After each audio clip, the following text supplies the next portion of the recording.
सुबह हुए कुछ वक्त बीत चुका था, लेकिन हृदयम की आंख अभी तक नहीं खुली थी। वो अपने विला में चैन की नींद सोना चाहता था, क्योंकि बहुत समय एक के बाद एक आई मुसीबतों से लड़ते हुए उसने चैन से आराम नहीं किया था। तभी हृदयम की फोन की रिंग बजने लगती है। उसके फोन की आवाज पूरे बेडरूम में गूंज रही थी। वहीं हृदयम बंद आंखों से अपने बिस्तर पर हाथ इधर उधर मारते हुए अपना फोन ढूंढ रहा था। बिना फोन पर नाम देखे हृदयम ने फोन रिसीव किया और आलस भरी आवाज में कहा, हेलो। क्या भाई, इतनी सुबह किसको क्या काम आ गया? इतनी सुबह आंखें खोली भी हैं तुमने? टाइम देखा है क्या हो रहा है? शुभांगी की तेज आवाज हृदयम के कानों में पड़ते ही हृदयम तुरंत आंखें खोलकर फोन की स्क्रीन पर टाइम देखता है तो दोपहर के 12:30 बज चुके थे। समय देखकर हृदयम बड़बड़ाते हुए उठकर बैठ जाता है और फिर अपना हाथ अपने माथे पर फेरते हुए कहता है, आज ना जाने क्यों नींद नहीं खुली। वो क्या है ना, माँ यहाँ नहीं है।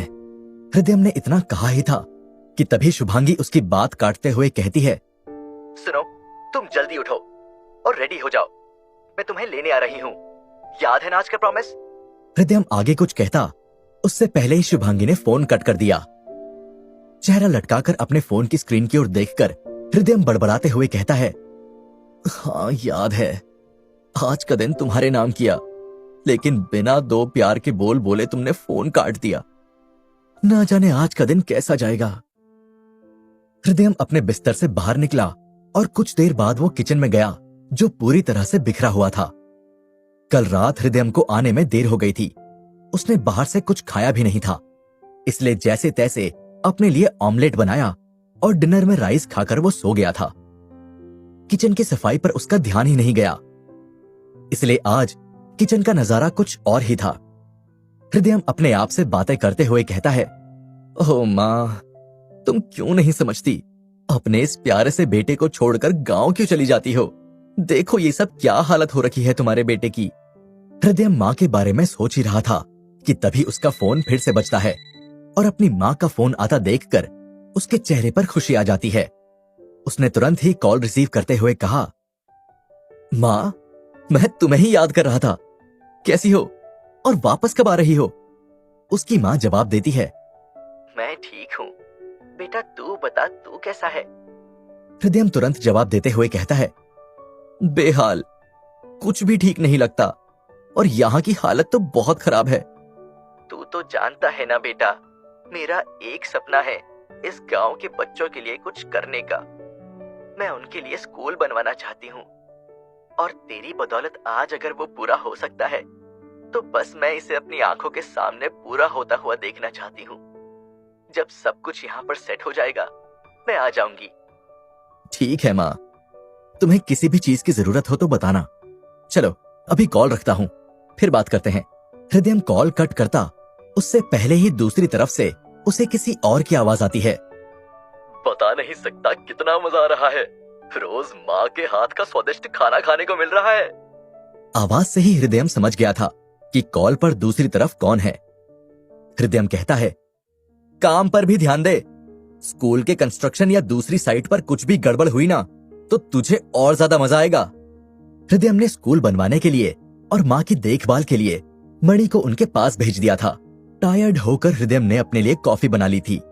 उसने एक सिप लिया ही था कि तभी उसके घर की डोरबेल बजती है, जिसकी आवाज बहुत तेज थी। हृदयम का हाथ हिल गया और कॉफी पूरी फर्श पर गिर गई। ओह नहीं, ये क्या हुआ? इतना कहते हुए हृदयम गिरी हुई कॉफी को वहीं छोड़कर दरवाजे की तरफ बढ़ता है। वो पहले से ही जानता था कि दरवाजे पर शुभांगी होगी, इसीलिए दरवाजा खोलते ही वो शुभांगी को हक करने के लिए अपनी बाहें फैला लेता है। हृदयम ने अपनी आंखें बंद कर रखी थी।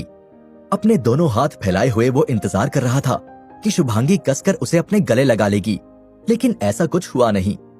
शुभांगी हृदयम के हाथों से नीचे निकलते हुए सीधा अंदर आ गई और जब हृदयम ने आंखें खोली तो उसके सामने कोई नहीं था। पीछे से शुभांगी ने हृदयम के कंधे पर थपथपाते हुए कहा, हे, मैं यहाँ हूँ। हृदयम तुरंत ही पलटा और उसने शुभांगी को हक कर लिया। इस बार शुभांगी को संभलने का मौका भी नहीं मिला था। फिर उन दोनों ने एक दूसरे की बाहों में कुछ वक्त बिताया और शुभांगी हृदयम को अपने से दूर करते हुए कहती है, तुम रेडी हो? हाँ, मैं रेडी हूँ। पहले बताओ तो सही कि हमें चलना कहाँ है, क्या प्लान है? हृदयम ने किचन की तरफ जाते हुए कहा। सब बता दो जनाब को, कभी कुछ सरप्राइज भी तो रहना चाहिए ना। शुभांगी हृदयम के पीछे पीछे चलते हुए कहती है।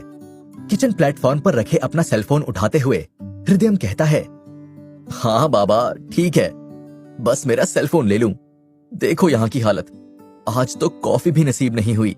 कोई ना, तुम चलो, मैं तुम्हें मस्त वाली कॉफी पिलाती हूँ। रही बात यहाँ की तो फिक्र मत करो, मैंने एक मेड को बुलाया है, दोपहर तक वो आ जाएगी और सब क्लीन हो जाएगा। हृदयम और शुभांगी घर से निकलते हैं। आज हृदयम शुभांगी की गाड़ी से निकला था, क्योंकि शुभांगी ने हृदयम को अभी तक नहीं बताया था कि वो लोग कहाँ जा रहे हैं।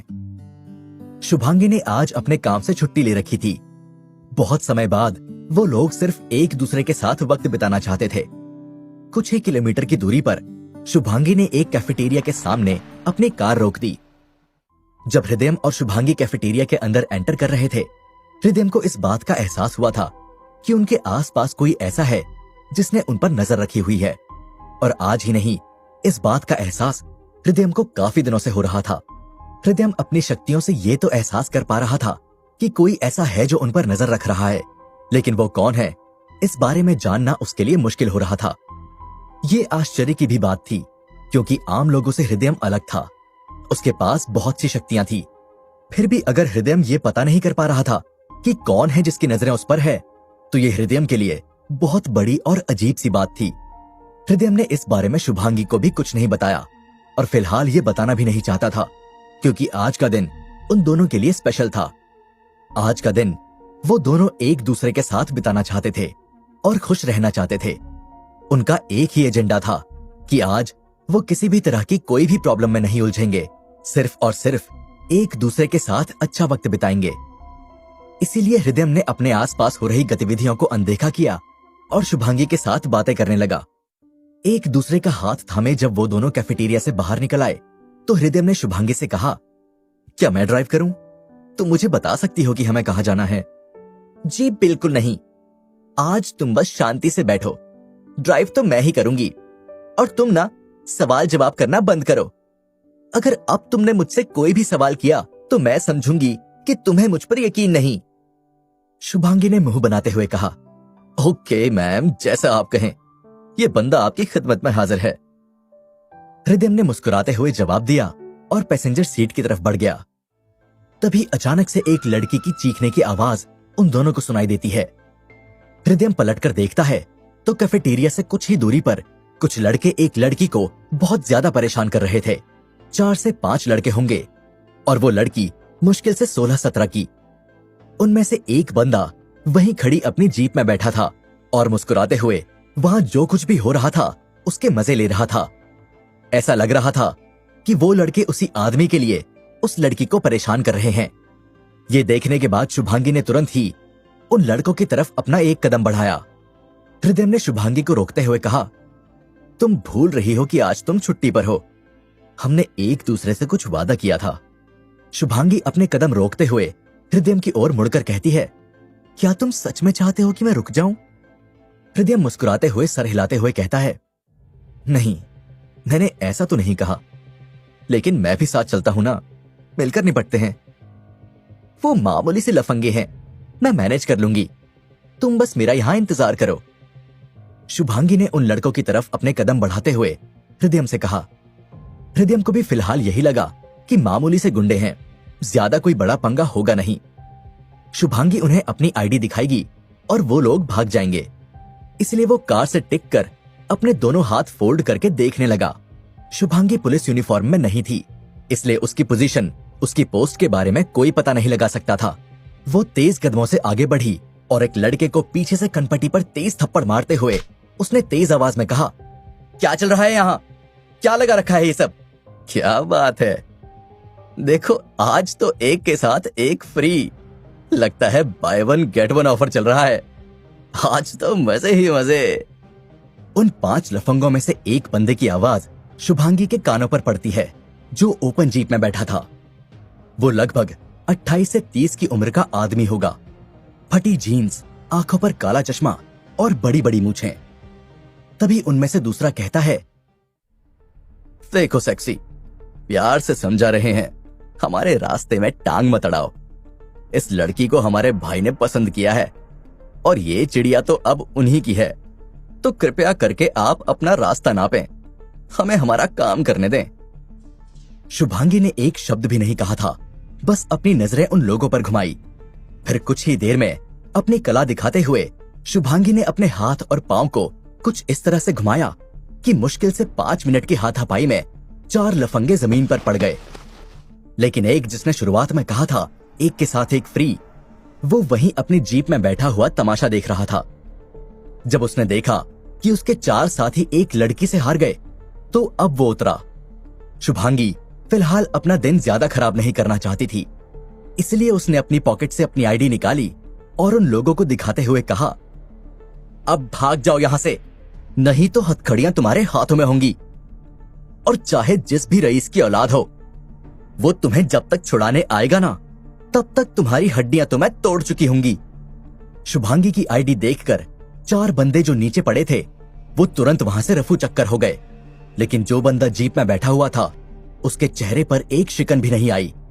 वो बड़े ही एटीट्यूड के साथ बहुत ही धीमे कदमों से मुस्कुराते हुए शुभांगी की तरफ बढ़ा। शुभांगी गुस्से में घूर कर उसे देख रही थी। वो एक बार फिर से उसे वार्न करना चाहती थी। शुभांगी और उस बंदे के बीच कुछ बात हो रही थी।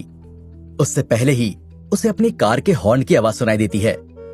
शुभांगी पलट कर देखती है तो हृदयम तेज आवाज में कहता है, जल्दी चलो, हमें जल्द से जल्द निकलना होगा, फास्ट।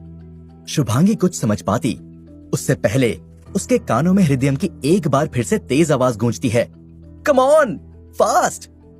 हृदयम अब उसके सामने था और कार का पैसेंजर सीट का दरवाजा खुला। शुभांगी भी अपने सामने खड़े बंदे को छोड़कर कार में बैठने के लिए अपना एक पांव अंदर करती है। तभी उसे खौफनाक दर्द का एहसास होता है। जो बंदा उसके सामने खड़ा था, उसने लोहे की रॉड घुमाकर शुभांगी के पांव में जोर से दे मारी थी। वहीं हृदयम ने हाथ पकड़कर शुभांगी को कार में खींचा और कार के एक्सेलरेटर पर पांव रखते हुए उसने एक नजर उस व्यक्ति को देखना चाहा जिसने शुभांगी को दर्द पहुंचाया। हृदयम के सामने जो आदमी खड़ा था, उसकी आंखों की पुतली का रंग बदलते हुए लाल हो गया था, जैसे आंखों में छोटे छोटे कोई बल्ब हों। उसकी आंखों से शैतानी रोशनी निकल रही थी। वहीं दर्द में तड़पती शुभांगी की नजर अचानक ही पीछे सीट पर जाती है और फिर उसकी आंखें खुली की खुली रह जाती हैं, जैसे कि उसने कोई खौफनाक नजारा देख लिया हो। वो एक नजर हृदयम को देख रही थी जो तेजी से कार भगा रहा था, तो एक नजर पीछे की सीट पर, क्योंकि अब कार में हृदयम और शुभांगी के अलावा कोई तीसरा भी था। कौन था वो जिसे देखकर शुभांगी घबरा गई थी?